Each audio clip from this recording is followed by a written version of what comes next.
Bismillahirrahmanirrahim. Alhamdulillahi rabbil alamin. Wa bihi nasta'in ala umuri dunya waddin. Wassalatu wassalam al-atammanil akmalan ala habibina wa qudwatina Muhammad ibn Abdullah wa ala alihi wa sahbihi wa man sar ala nahjihi wa ihtada bihadihi wa istanna bisunnati ila yaumiddin. Amma ba'du.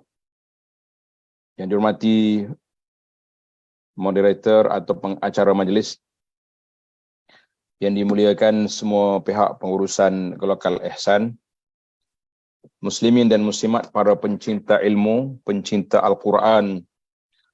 Assalamualaikum warahmatullahi wabarakatuh. Alhamdulillah, syukur kita pada Allah Azza wa Jalla kerana pada hari ini kita dapat bersama dalam majlis ilmu meneruskan pengajian kita dalam tafsir surah Ali Imran. Surah Ali Imran melalui tafsir kita ni Aisarut Tafasir, kan? Dalam kitab kita Aisarut At-Tafasir. Ada jemaah yang dah ada kitab, ada jemaah yang belum ada kitab. Yang ada buka kitab, yang tak ada kitab boleh buka mana-mana tafsir saja. Tafsir yang kita baca pagi pun boleh, tafsir pimpinan Ar-Rahman pun boleh. Yang pentingnya biar ada kitab di tangan. Itu yang mustahaknya ada kitab. Sebab kita nak belajar tadabbur Quran ini, biar Al-Quran tu ada di tangan kita supaya orang panggil lebih kita faham apa yang kita baca, apa yang kita belajar ni, insya-Allah. Jadi para jemaah sekalian, ayat yang kita akan baca pada kali ini bermula ayat 79. Ayat 79 suratu Ali Imran, di mana Allah SWT ceritakan kepada kita tentang kedudukan manusia hari ini. Hebat mana pun manusia yang telah menerima jawatan daripada Allah Azza wa Jalla, iaitu menerima wahyu, menerima jawatan Nabi. Semua mereka akan berdakwah, mengajak manusia kepada Allah Azza wa Jalla. Tidak ada hak untuk mereka buat agama sendiri ataupun buat ajaran sendiri, ajak orang kepada dia sendiri. Tidak mungkin. Jadi dia kena ajak orang kepada Allah, kepada tauhid kepada Allah Azza wa Jalla, yang disebut dengan nama At-Tauhidu Awalan. Tauhid yang pertama sekali. Jadi kita mula dakwah kita dengan tauhid. Dakwah kita ni bermula dengan Al-Quranul Karim. Kita belajar Quran, kemudian kita belajar bacaan, kita belajar memahami makna dia, kita belajar apa dia maksud Al-Quran, kita tadabbur Quran. InsyaAllah itulah dipanggil amalan yang awal yang dilakukan oleh golongan salafus salih. Jadi para jemaah sekalian, ayat yang kita baca ini, saya mula dengan ayat yang pertama, kemudian kita baca satu ayat, InsyaAllah. Perancangan yang saya buat, saya letak, insya-Allah akan berakhir kepada ayat 83, 79 sehingga 83, insya-Allah. A'udzu billahis samii'il 'aliim minasy syaithaanir rajiim.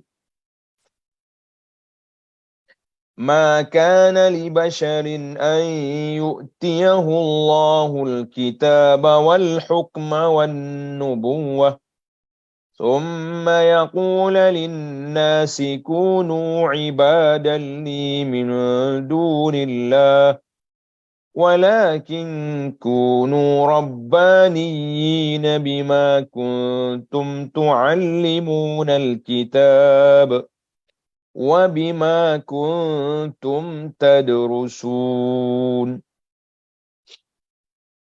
Maksudnya, tidak wajar bagi seorang manusia yang Allah berikan kepadanya Alkitab.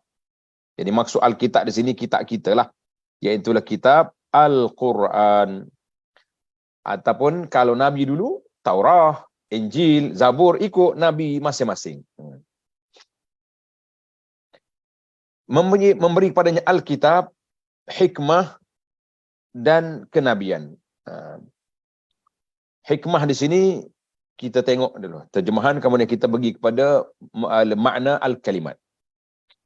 Lalu dia berkata kepada manusia, hendaklah kamu menjadi penyembah-penyembahku. Subhanallah. Dia terima wahyu daripada Allah untuk ajak orang menyembah Allah. Tiba-tiba dia suruh orang sembah dia. Bukan menyembah Allah. Akan tetapi dia berkata, adalah kamu menjadi orang Rabbaniyin. Tak ada orang Nabi yang ajak orang sembah dia. Tak ada. Yang adanya, kunu Rabbaniyin. Kamu adalah menjadi Rabbaniyin. Kerana kamu selalu mengajarkan Alkitab dan disebabkan kamu tetap mempelajarinya. Apakah makna ayat ini, para jemaah sekalian? Kita pergi kepada penjelasan kata. Dalam bahasa Arab kata syarhul kalimat. Syarhul kalimatnya, makna kalimah ayat ini apa dia maksudnya. Allah Ta'ala nak ajar kepada kita dalam ayat ini tentang apa. Barulah kita jelas. Setelah kita belajar, baru jelas kepada kita tentang apa yang Allah nak ajar kepada kita. Apa yang Allah nak sampaikan kepada kita, yang kita kena tahu, yang kita kena hadam dan kita kena teliti. Baik, dalam ayat ini Allah kata apa? Makana li basyarin. Tengok ni. Makana li basyarin bukanlah urusan seorang manusia yang diberi oleh Allah Alkitab. Tuhan bagi kepada dia kitab. Hikmah dan kenabian. Hikmah dan kenabian. Tengok nota di bawah. Kata al-bashar, lafzul bashar boleh digunakan untuk mufrad, singular, dan boleh juga untuk jamak, plural. Sedangkan yang dimaksud dengan bashar dalam ayat ini iaitulah Nabi Isa AS. Sebab ayat surah Ali Imran ni berkisah tentang kedatangan wafdu Najran jumpa dengan Nabi SAW nak berdebat tentang kedudukan Nabi Isa AS. Jadi ayat ini fokus kepada Nabi Isa. Tapi boleh digunakan kepada Nabi kita SAW sendiri, boleh digunakan kepada Nabi yang lain. Cuma kalau kita nak tengok konteks ataupun perbincangan ayat yang pertama ini kepada Nabi Isa AS, dia jelaslah kepada kita. Dan maksud hikmah dan kenabian, tengok nota 130 dalam terjemahan. Maksudnya tidak boleh bagi seseorang Nabi mengatakan, jadilah kalian penyembah-penyembahku, bukan penyembah Allah. Akan tetapi kenabiannya adalah dengan mengatakan, mana jawatan Nabi ini dia kena kata apa? Hendaklah kamu menjadi manusia Rabbani. Apa dia Rabbani? Yang sempurna ilmu dan takwanya dan seterusnya. Itu makna Rabbani. Maknanya Rabbaniyin, manusia yang mempunyai ilmu dan takwa. Baik. Itu satu makna ayat. Maka li basyarin, tidak sah bagi manusia. Jadi manusia di sini iaitulah fokus kepada Nabi Isa AS ataupun nabi-nabi yang lain yang telah dilantik oleh Allah Azza wa Jalla menerima wahyu daripada Allah. Jadi tak boleh kita senang semena-menanya menukarkan apa yang diperintahkan oleh Allah Azza wa Jalla kepada kita itu. Tak boleh. Baik. Alkitab, ma makna Alkitab? Alkitab dengan makna wahyu yang Allah yang tertulis. Allah Ta'ala beri wahyu kepada siapa? Kepada Nabi SAW, ataupun Nabi Isa, ataupun Nabi Muhammad sallallahu alaihi wasallam. Wal hukma. Al-hukma artinya hikmah, iaitulah pemahaman tentang rahsia syariat. Al-hukma, yakni hikmah, iaitulah fiqh tentang asrar asy-syar'. Maknanya apakah rahsia, apakah tujuannya ayat ini diturunkan. Allah Ta'ala lantik Rasul ni untuk apa awak? Itu dia panggil tujuan dilantik Nabi. Wan nubuwah. Nubuwah ni kemuliaan yang diberikan oleh Allah Azza wa Jalla kepada hambanya. Diberikan oleh Allah Ta'ala kepada hambanya min imbahi bil ghaib. Allah Ta'ala beri kepada dia maklumat yang ghaib yang tak boleh direka oleh manusia, tak boleh dipikir oleh otak sebab dia datang daripada Allah Azza wa Jalla. Tentang perkara ghaib dan diberikan wahyu kepadanya. Allah Ta'ala berkata-kata dia melalui wahyu yang disampaikan kepadanya. Baik, itu makna ayat. Maka dia kata, walakin kunu rabbaniyin. Apa makna rabbaniyin? Rabbaniyin jam'u rabbani. Seorang yang disebahkan kepada Tuhan kerana dia banyak beribadat dan berilmu tinggi.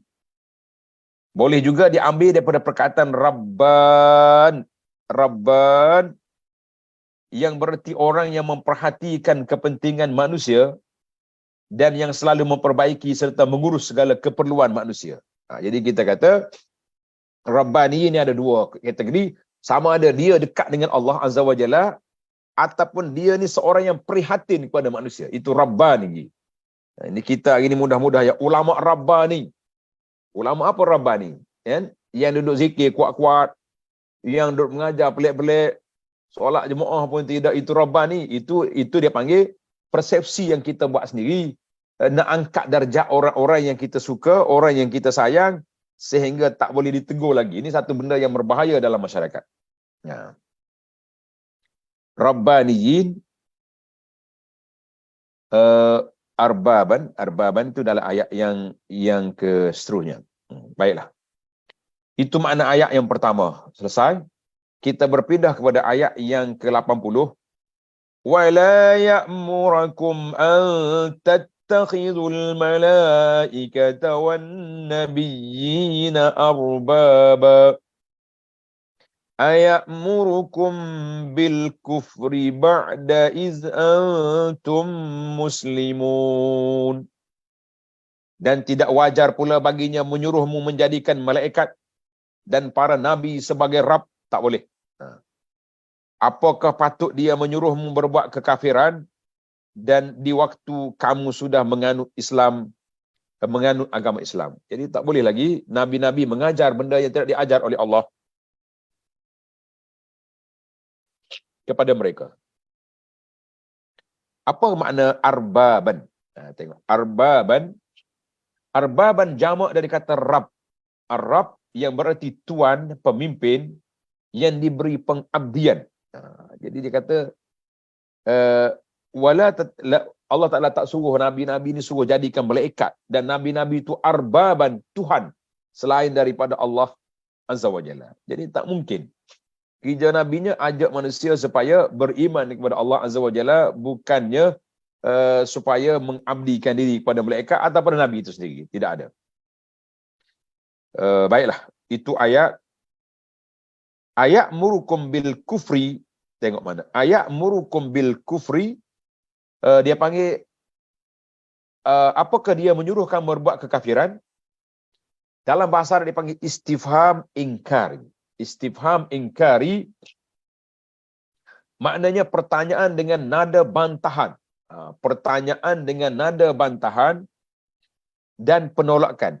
Nada bantahan dan penolakan. Maknanya kita tanya macam satu, bukan tanya nak tahu, tanya bantah. Apa buat ni? Bukan tahu ke? Dan dimaksudkan dengan kekafiran di sini adalah keluar daripada Islam dengan murtad wal iyaz billah. Baik, para jemaah sekalian, kita dah faham makna ayat. Sekarang ni kita nak berpindah kepada maksud dua ayat yang kita belajar ni. Maksud dua ayat yang kita belajar ini, apakah maksud dua-duanya? Makna ayat 70 dan 79 dan 80, makna ayat. Kedua ayat ini masih lagi berbincang dalam konteks bantahan terhadap ahli kitab. Ahli kitab yang mana dalam ayat 79 ini merupakan bantahan secara khusus kepada delegasi Nasrani Najran, yang mereka adalah orang-orang yang menuhankan Isa alaihissalam. Jadi puak-puak Nasrani, delegasi Najrani yang menjadikan Nabi Isa sebagai Tuhan. Kita kata ta'ala Allahu amma yaqulu zalimuna uluwan kabira. Maha suci Allah Ta'ala daripada apa yang dikata oleh puak-puak yang zalim. Allah Subhanahu Wa Ta'ala berfirman, Allah Ta'ala beritahu, bukanlah menjadi hak manusia yang diberi apa? yang diberi oleh Allah Ta'ala Alkitab, maknanya Nabi lah, orang yang boleh Alkitab ni para Nabi alaihimussalatu wassalam. Kan? Mereka boleh kitab. Maka tidak ada hak untuk mereka ataupun mempunyai hal hikmah, yakni pemahaman yang mendalam mengenai rahsia-rahsia syariat yang terdapat dalamnya, serta diberi kemuliaan dengan jawatan Nabi sehingga ia dapat menerima wahyu dan ia dijadikan salah seorang Nabi pilihannya. Tetapi Nabi ni belot. Apa dia belot? Tetapi dia menyeru manusia lain agar menyembah dirinya. Ini masalah kita ini. Dan ia katakan pada manusia, jadilah kalian penyembah-penyembahku, bukan penyembah Allah. Tidak mungkin. Tengok nota di bawah. Ada nota di bawah tu menceritakan kepada kita tentang kumpulan ini. Pernah satu hari orang-orang Yahudi bertanya kepada Rasulullah sallallahu alaihi wasallam, wahai Muhammad, dia tanya apa Nabi? Aturidu an nattakhidaka rabban? Ganah punya soalan. Dia kata, Muhammad, apakah kamu menginginkan agar kami menjadikan kamu sebagai Tuhan? Nak ke tidak kami jadikan awak sebagai Tuhan? Bila dia mari soalan karut macam ni, maka Allah Ta'ala turun ayat Quran. Maka nali basyarin an yu'tiyahallahul kitaba wal hikmata ila akhiril ayat. Ayat 79 ini, tak mungkin Nabi nak ajak orang supaya sembah dia, sedangkan dia dilantik oleh Allah Azza wa Jalla menjadi Rasul, bukan menjadi Tuhan. Ini satu kepincangan yang cukup berbahaya.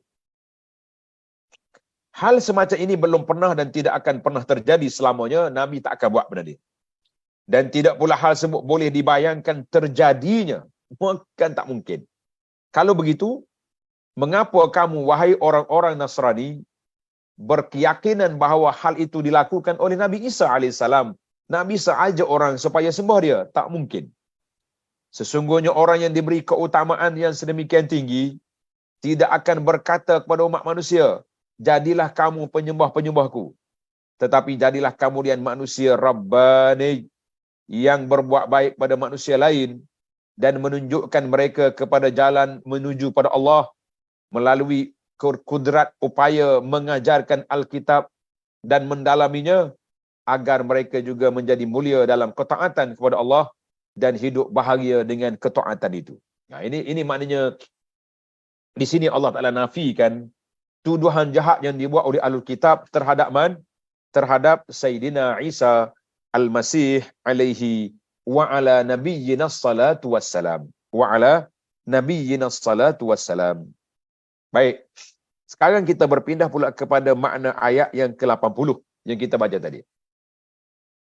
Pada ayat 80, Allah SWT mengkhabarkan, menginformasikan, tu bunyi Indonesia.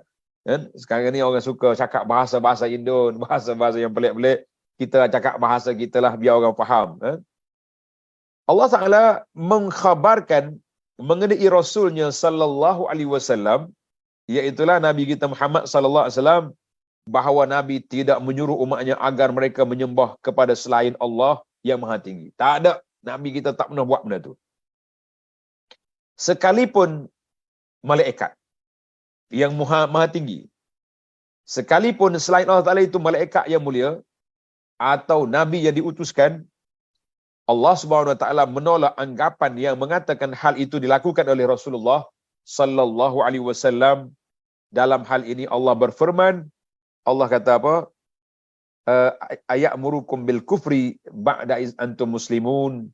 Apakah patut dia menyuruh kamu berbuat kafir lepas mu beriman nak suruh jadi murtad, jadi kafir semula? Tak mungkin. Maka itulah makna ayat yang kita belajar, dua ayat yang ada di hadapan kita ini. Para jemaah sekalian, kita kata alhamdulillah. Baik. Kita pergi kepada hidayatul ayataini, pengajaran yang dapat diambil daripada dua ayat ini. Apakah pengajaran yang dapat kita ambil daripada dua ayat ini? Yang pertama, lam yakum minal mumkin, tidak mungkin bagi seorang nabi yang diberi oleh Allah Azza wa Jalla Alkitab dan hikmah serta dimuliakannya sebagai nabi, kemudian dia menyuruh umat manusia agar menjadi penyembah-penyembah dirinya. Lebih mustahil kalau ia menyeru penyembahan kepada orang Nabi yang lain daripada dirinya. Ini ada sana. Allahu Akbar. Ini terjadi kepada sebahagian ajaran sesat.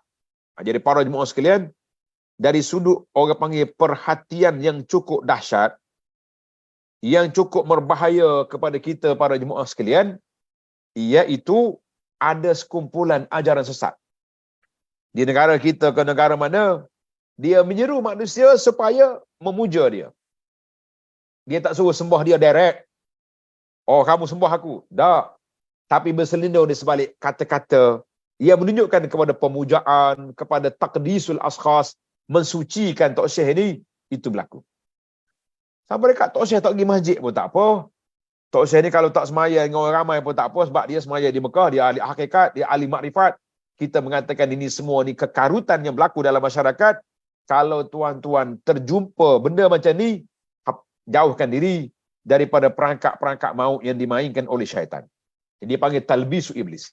Ini bahaya ni.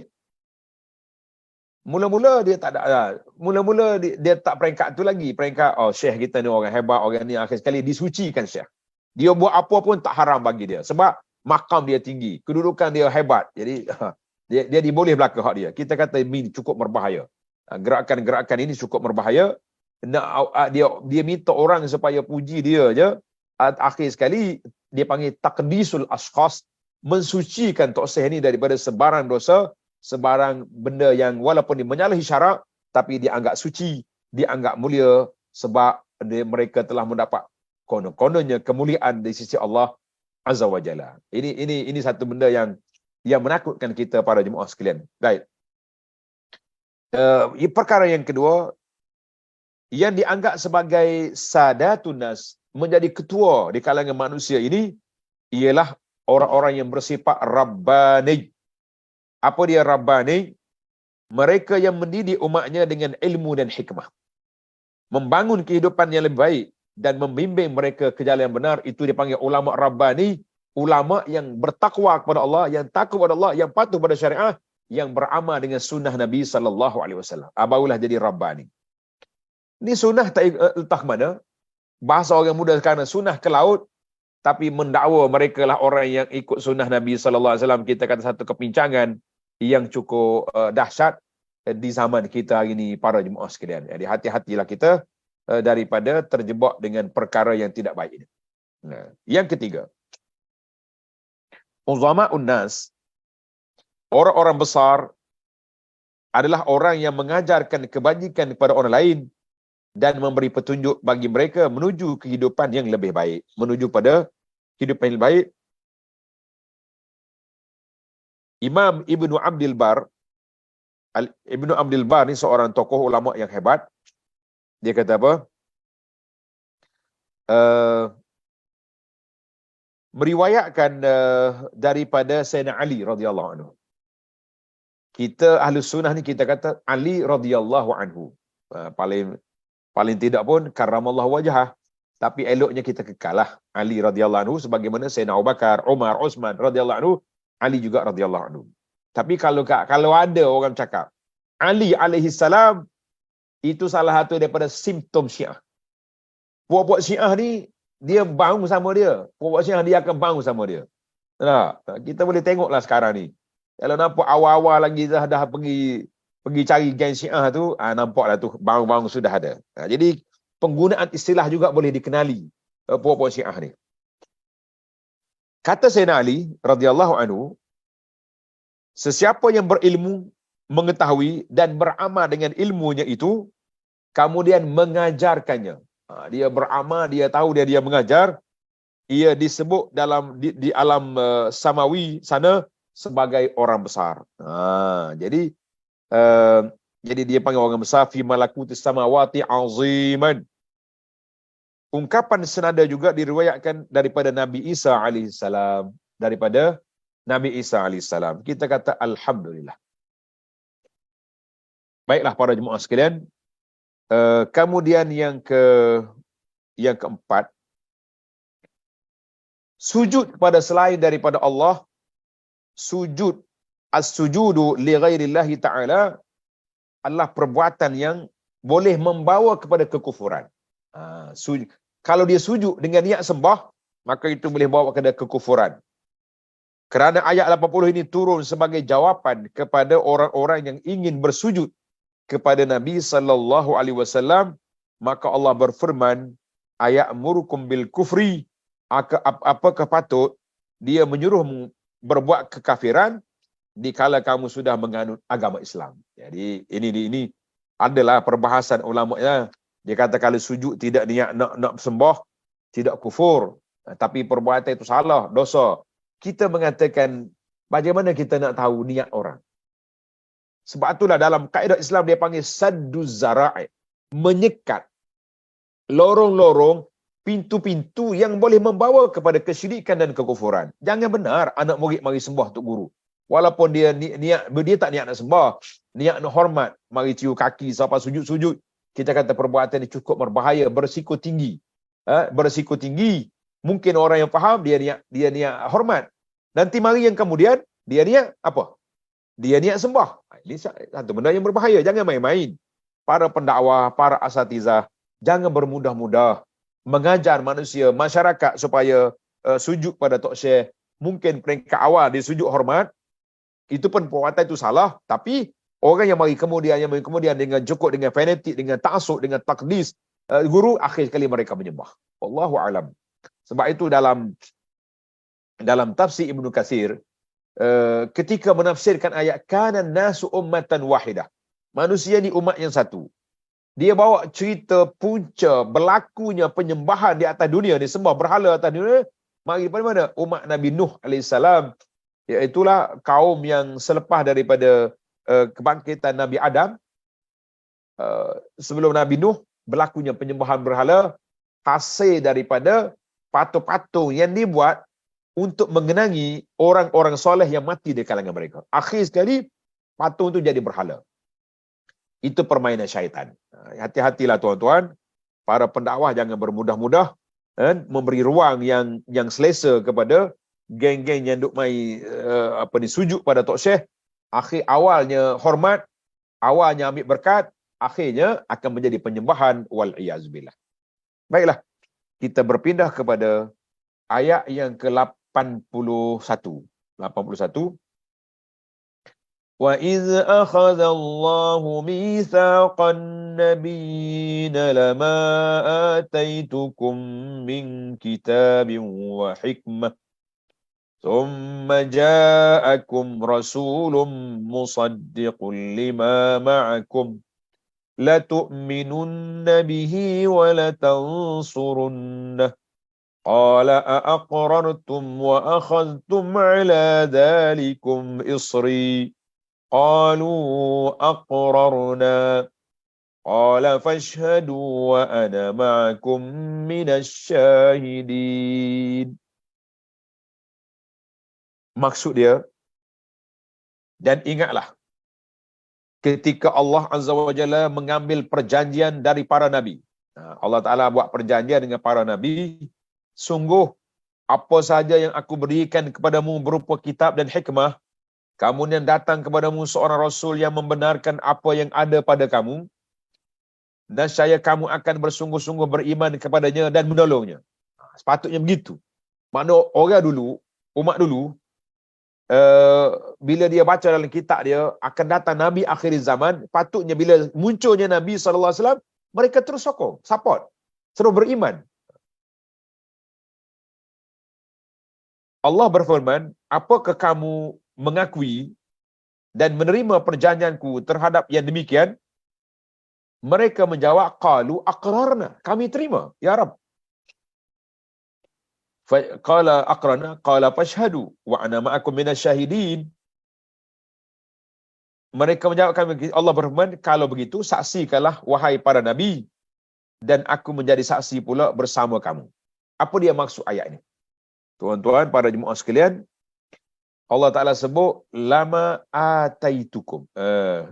Al-mitsaq dulu. Al-mitsaq. Wa iz akhadallahu mitsaqan nabiyyin. Mitsaq mana perjanjian yang dikuatkan dengan sumpah. Maknanya orang dulu berjanji dan bersumpah. Itu mitsaq. lama ataitukum, apa saja yang aku berikan kepada kamu. Maknanya, kalau aku mahu Nabi ini daripada Arab ke, daripada apa, mu kena terima. Itu perjanjian asal. La tu'minun nabihi. Kamu benar-benar beriman kepada risalah, misi Rasul tersebut, iaitulah Nabi kita Muhammad sallallahu alaihi wasallam. Sallallahu alaihi wasallam. Aqrartum, hamzah yang pertama ialah istifham takriri. Aqrartum, kata tanya yang berisi penegasan dan pengakuan. Sedangkan arti aqrartum, adakah kamu mengakui? Mereka akan jawab bala. Itu maknanya isri, sumpah dan janjiku. Isri, sumpah dan janjiku. Itu makna ayat. Maknanya artinya Allah Subhanahu Wa Taala telah mengambil perjanjian dengan ahlul kitab zaman dulu dengan akuan bersumpah. Kalau zaman kita ni SD lah ni, dan akuan bersumpah bahawa mereka yang dah baca kitab, yang dah tahu sifat-sifat Nabi akhir zaman, bila dia muncul nanti, kamu kena sokong, kamu kena bantu dia. Itu asal perjanjian. Tapi apa jadi? Tengok ayat 82. فَمَنْ تَوَلَّى بَعْدَ ذَلِكَ فَأُولَئِكَ هُمُ الْفَاسِقُونَ. Sesiapa yang berpaling sesudah itu, maka mereka itulah orang-orang yang fasik. Siapa dia berpaling? Tengok dalam kalimat, faman tawalla, siapa yang suruh undur ke belakang untuk berpaling dari apa yang telah ia akui dan ikrarkan. Mana dia akui buat ikrar, kemudian dia sendiri batal perjanjian. Ini penganggap ahlu kitab zaman dulu. Zaman kita hari pun, kalau ada orang buat pengakuan, kemudian dia sendiri yang batal perjanjian, kita kata ini spesies perangai ahlu kitab zaman dulu yang tak lekat ikrar. Jadi orang tak lekat ikrar ni satu orang, satu kumpulan yang cukup berbahaya. Tuan-tuan dan puan-puan, kita jangan mendekati. Sebab apa saja perjanjian lepas pada ni, semuanya akan dimain-mainkan oleh mereka. Ini satu benda yang cukup berbahaya. Baik, ayat 83. أَفَغَيْرَ دِينِ اللَّهِ يَبْغُونَ وَلَهُ أَسْلَمَ مَنْ فِي السَّمَاوَاتِ وَالْأَرْضِ طَوْعًا وَكَرْهًا وَإِلَيْهِ يُرْجَعُونَ. Maka apakah mereka mencari agama yang lain dari agama Allah? Padahal kepadanya lah berserah diri segala apa yang di langit dan di bumi, baik dengan suka maupun terpaksa. Dan hanya kepada Allah mereka akan dikembalikan. Semua kita ni akan kembali kepada siapa? Akan kembali kepada Allah Azza wa Jalla. Jangan duduk berasa kerah kepala, berasa kita hebat. Nak gimana kita kalau kita tidak kembali kepada Allah Azza wa Jalla? Kemana kita akan pergi? Tak ada jalan. Baik, tengok makna mufradat dulu. Afa ghaira dinillahi yabghun. Istifham inkari. Tadi dia panggil istifham takriri. Maknanya mengakui. Hak ni tanya ingkar. Istifham inkari, kata tanya untuk pengingkaran. Dan yabghun artinya mencari dan menginginkan. Adakah kamu nak cari agama lain daripada agama Allah? Mana lagi? Mana yang betul? Itu sebab tu dia panggil istifham ingkari. Tanya dalam bentuk ingkar. Tanya dalam bentuk ingkar. Walahu aslama, ai tunduk dan patuh kepada perjalanan takdir dan ketentuan Allah Azza wa Jalla. Semua makhluk atas dunia ni, semuanya yang ada di langit dengan bumi, akur dengan takdir, dengan ketetapan Allah Azza wa Jalla. Tak boleh sekali-kali mereka berlari daripada Allah Azza wa Jalla. Kenapa? Sebab apa tak boleh? Sebab dia nak pergi mana? Awak nak pergi ke mana? Nak tak nak, apa yang Allah tetap mesti terjadi. Sebab tu dia panggil tasbih ataupun ketaatan manusia di atas dunia ni ada dua kategori. Tanda ni pelajar. Kategori yang pertama dia panggil taat secara hal, bil hal. Itu semua kita kena akur. Allah kata sehat, sehat. Allah kata kaya, kaya. Allah kata miskin, miskin. Allah kata perang, perang. Aman, aman.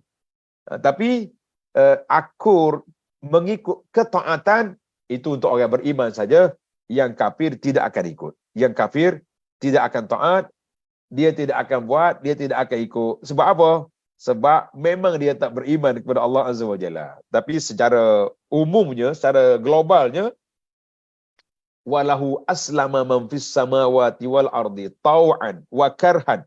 Semua yang ada di bumi langit ni taat, akur, sama ada mereka taat secara ketaatan ataupun secara paksaan, disebut dengan nama ketaatan bilhal, maka semuanya itu adalah merupakan suatu perkara yang mesti terjadi kepada manusia ini.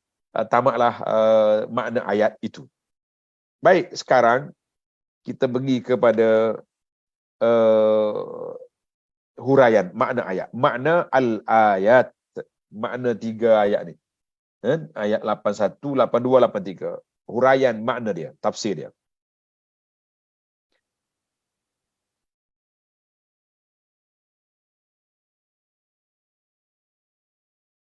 Tengok ada huraian di bawah tadi.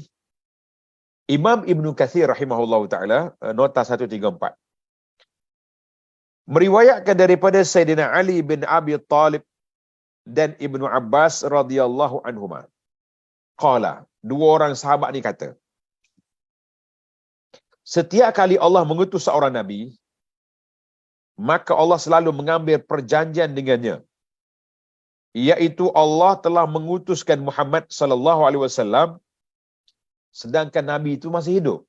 Nabi, Allah ambil perjanjian dengan Nabi yang ada ni bahawa akan datang di akhir zaman nama dia Muhammad, ataupun dalam kitab Amerika nama dia Ahmad. Maka ia sungguh-sungguh akan beriman kepadanya dan mendokongnya. Lalu Allah memerintahkannya agar mengambil janji tersebut di atas umatnya, iaitu jika Nabi Muhammad sallallahu alaihi wasallam datang sedang mereka dalam keadaan masih hidup, mereka hendaklah bersungguh-sungguh beriman kepadanya dan menyokongnya. Ucapan kedua sahabat Nabi ini tidak bertentangan dengan ucapan Qatadah dan imam yang lain. Sesungguhnya Allah telah mengambil perjanjian dari para Nabi bahawa sebahagian mereka akan membenarkan sebahagian yang lain. Kita kata tak ada bercanggah. Jadi Qatadah kata perjanjian itu bahawa Nabi ini akan membenarkan Nabi yang akan datang. Samalah tu. Maknanya setiap Nabi yang datang telah dimaklumkan oleh Allah Ta'ala akan datang Nabi selepas daripadanya. Dan yang terakhir kali Nabi kita Muhammad sallallahu alaihi wasallam. Masing-masing mengakui, terima, maka Allah perintahkan supaya dia beritahu kepada umat dia, umat masing-masing bahawa akan terima, akan datang. Supaya umat itu bersedia untuk menerima kedatangan Nabi kita Muhammad sallallahu alaihi wasallam. Masa kita sangat laju. Ana ada satu kisah yang panjang tentang pengembaraan Salman Al-Farisi. Tuan-tuan boleh tengoklah dalam rakaman kita kepada kitab kisah ghaib daripada Nabi sallallahu alaihi wasallam ataupun kisah Nabi dengan sahabat, kisah pengembaraan Salman Al-Farisi mencari hidayah. Menarik kisah ni. Saya tak sempat di sini, tuan-tuan boleh tengok dalam YouTube Abu Anas Madani, Halaqah Abu Anas, cari di situ kisah pengembaraan Islam Salman Al-Farisi radhiyallahu anhu. Baiklah. Kita pergi kepada makna al-ayah, maksud ayat. Susunan ayat-ayat ini masih berkisar pada bantahan terhadap kaum Nasrani Najran, di mana Allah Subhanahu Wa Taala memerintahkan kepada Rasulnya agar mengingatkan mereka tentang perjanjian yang telah dibuat oleh Allah ke atas Nabi-Nabi beserta umat-umat mereka yang terdahulu. Bahawa bila pun datangnya kepada mereka satu kitab dan hikmah, kemudian datang seorang Rasul yang membenarkan, mendukung cahaya petunjuk yang ada pada mereka, maka mereka akan benar-benar beriman dan membantunya dalam menghadapi para musuh-musuhnya dari kaum kafir. Dia kena, itu perjanjian. Mana dia kena membenarkan, dia kena akur, kena terima perjanjian itu. Allah Ta'ala telah mengambil sumpah mereka. Mereka pun telah bersedia berikrar dan mengakui. Lalu Allah mengambil kesaksian mereka dan mereka telah bersaksi akan hal itu, dan Allah Ta'ala sendiri ikut bersaksi sebagaimana firman-Nya, dan aku menjadi saksi pula bersama kamu. Allah kata, aku jadi saksi bersama dengan kamu. Wa ana ma'akum minasyahidin.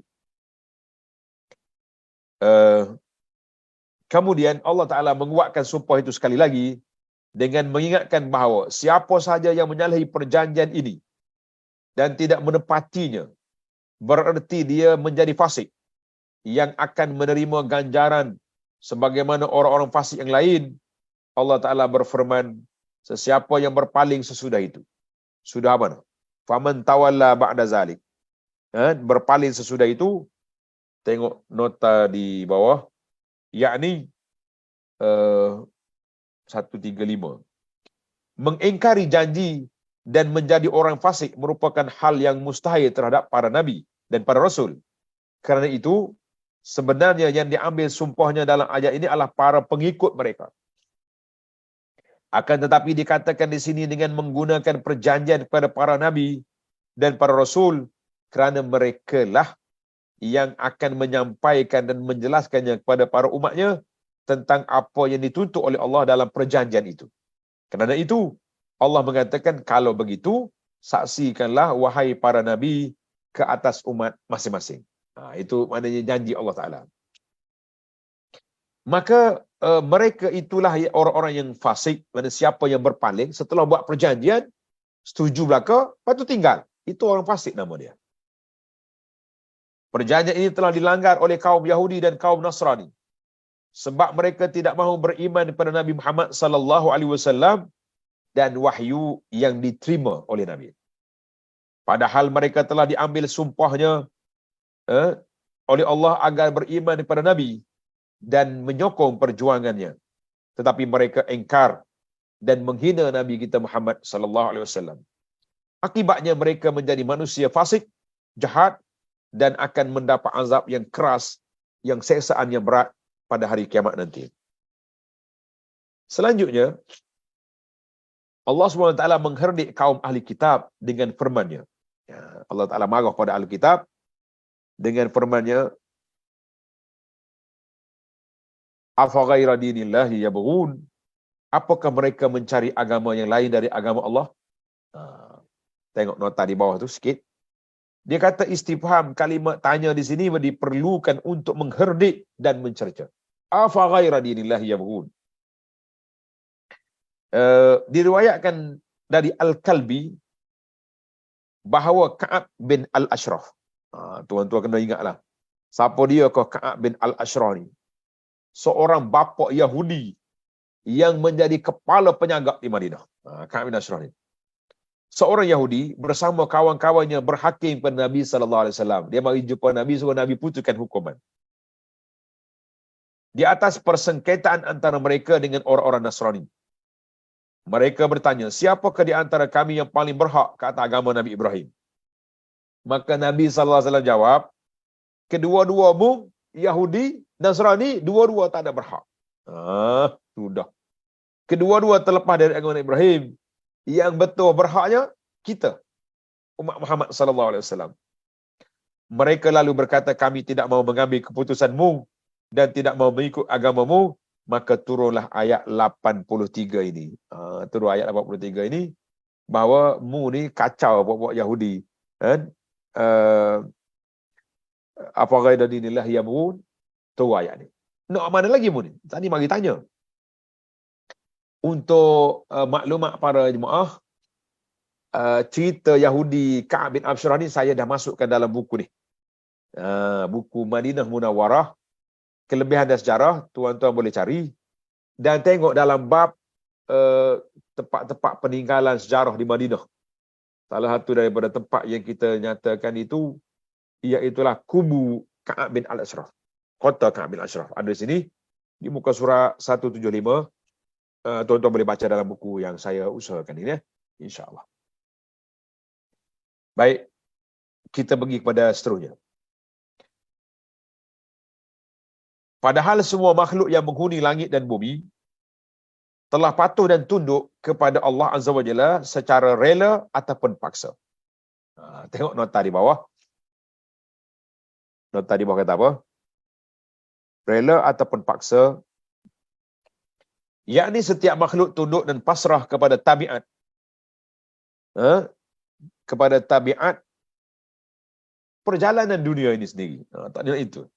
Yang telah diberikan oleh Allah pada dirinya, itulah salah satu bentuk qada dan qadar Allah yang tidak mungkin ada makhluk yang boleh terlepas daripadanya. Itu dia panggil takdir kauni, yang telah iradah kauniyah yang telah ditetapkan oleh Allah Azza wa Jalla kepada kita. Lebih daripada itu, mereka semuanya akan dikembalikan kepada Allah, akan dikembalikan kepada Allah Azza wa Jalla, lalu Allah akan menghitung dan membalas amal-amal mereka seluruhnya. Jadi kita ni kena ingatlah, kita ni akan kembali kepada Allah. Tak usah duduk kerah kepala, tak usah duduk besar apa ni, sebab tak ada jalan kita ni kecuali ilallah. Baiklah para jemaah sekalian, kita ringkaskan perbincangan kita ni min hidayatil ayat. Pelajaran yang dapat diambil daripada 3 ayat ini, yang pertama, penjelasan tentang sunnatullah yang berlaku kepada para nabi dan para rasul terdahulu, iaitu hendaknya sebahagian mereka beriman dan mendukung kepada sebahagian lain. Semua nabi-nabi ba'duhum min ba'din, mesti sokong menyokong. Sebab itulah kita diperintahkan oleh Allah Azza la nufarriqu baina ahadin min rusulih. Kita sendiri pun tak boleh nak pisah-pisah. Aku sokong Musa, tak sokong Isa. La, tak mungkin. Yang kedua, kekafiran dan kefasikan ahlul kitab disebabkan kerana mereka merusak perjanjian yang telah mereka buat dengan Allah Azza wa Jalla. Dengan Allah Azza wa Jalla. Dan berpaling dari Islam serta sikap ingkar mereka kepada Nabi Muhammad sallallahu alaihi wasallam, padahal Allah telah mengambil perjanjian itu agar mereka beriman dan mengikut Nabi. Jadi janjian sudah ada tapi tak irau.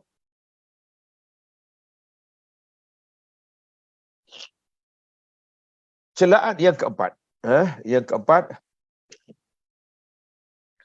celaan terhadap seorang yang berpaling dari agama Allah, yakni Islam, padahal alam semesta patuh kepada perintah Allah serta tunduk kepada ketentuan takdir Allah Azza wa Jalla. Ini beberapa pengajaran yang dapat kita ambil, yang boleh kita simpulkan para jemaah sekalian daripada apa yang kita belajar ataupun faedah yang dapat kita ambil daripada ayat-ayat yang kita belajar di sini, betapa besarnya kedudukan al-uhud wal mawathiq, perjanjian yang dibuat oleh manusia ini di sisi Allah Azza wa Jalla. Biasa lagi kalau perjanjian itu kita buat sama-sama, kita orang Islam bersumpah pula di atas nama Allah, tiba-tiba kita sewena-wenanya mempermain-mainkan janji kita, sewena-wenanya kita pergi batal perjanjian, pergi tukar sana sini, kita mengatakanlah satu kezaliman, orang panggil hunduhnya perangai manusia yang melakukan perbuatan sedemikian itu. Cuma ada satu benda yang ditulis oleh dalam kitab dia Dr. Wahbah Az-Zuhaili dalam tafsir Al-Munir. Sebab ramai orang tanya, dia kata, Ustaz, anak saya ni nakal lah Ustaz. Ada ke tidak ayat-ayat yang kita boleh baca? Ada ke tidak ayat boleh baca? Jadi kita pun cari dalam hadis-hadis, dalam sunnah-sunnah bacaan itu. Kalau kita nak kira, Al-Quran ni semuanya syifa, Al-Quran ni semuanya penawar bagi hati, penawar bagi jiwa, penawar juga bagi penyakit-penyakit. Sebagaimana yang berlaku kepada sahabat yang baca Al-Fatihah kepada orang yang kena gigit, yang kena sengat ke binatang berbisa. Jadi mengikut, ini bukan hadis. Tuan-tuan kena ingat, kita kena beza. Kadang-kadang anda jumpa kata-kata doa-doa yang baik-baik, kita pun tulis, buat poster doa baik. Ada jemaah dia tanya, dia kata, Ustaz, ini riwayat mana ni? Sahih kata sahih? Kita kata, saya tak sebut pun kata Nabi SAW. Yang kita sebutnya ini adalah merupakan doa. Doa bahasa Melayu, kita doa apa-apa pun boleh, kan? Cuma dengan SOP dia lah, mula dengan Alhamdulillah, mula dengan selawat, kemudian kita doa, kemudian kita tutup pula dengan selawat. Jadi Dr. Wahbah kata, di antara ayat yang elok kita baca, Berdasarkan ini dipanggil mujarrabat, pengalaman ulama-ulama salaf, bukan daripada Nabi SAW. Tidak ada riwayat. Cuma boleh jadi pengalaman, dia panggil tajribah. Dia kata, kalaulah budak tu nakal, tak dengar kata, anak-anak kita ke, isteri ke, suami ke, tak dengar kata, tak, kita hafal ayat 83 ni. Afa ghaira dinillahi yabghun, walahu aslama man fis samawati wal ardi taw'an wa karhan wa ilaihi yurja'un. Kita tiup pada telinga anak kita. Malam ni, badi tiup berat kita dah. Isteri kata, suami tak dengar kata, aku tiup yang malam ni. Tak, suami kata, isteri tak kata. Jadi, masing-masing buat walak tidurnya, pakat nak tiup di telinga, sudah. Jadi, saya kata insya-Allah ini tajribah, dan ayat Quran semuanya syifa. Jadi boleh kalau kita nak ambil sebagaimana disebut dalam kitab tafsir Munir tadi, dia kata tajribahnya kita ambil ayat ni, kita baca, kita tiup di telinga anak-anak yang nakal-nakal, kita niat istishfa' bil Quran, niat ambil jadikan Al-Quran sebagai ubat, tapi bukan disandar kepada Nabi sallallahu alaihi wasallam. Insya-Allah ada kebaikannya, insya-Allah. Dan jadi ramailah orang tanya apa yang nak baca, kita baca ayat ni. Baca Fatihah pun tak apa. Tapi itu dia panggil ilmu dari sudut pengalaman ataupun tajribah di kalangan orang-orang soleh, yang tak boleh kita jadikan satu agenda tetap. Baca ni seperti kita kempen sunnah Nabi, tidak. Kita kata wallahu alam. Jadi setakat tu dulu kita pergi kepada sesi perbincangan ataupun tanya jawab kalau ada soalan. Jadi persilakan.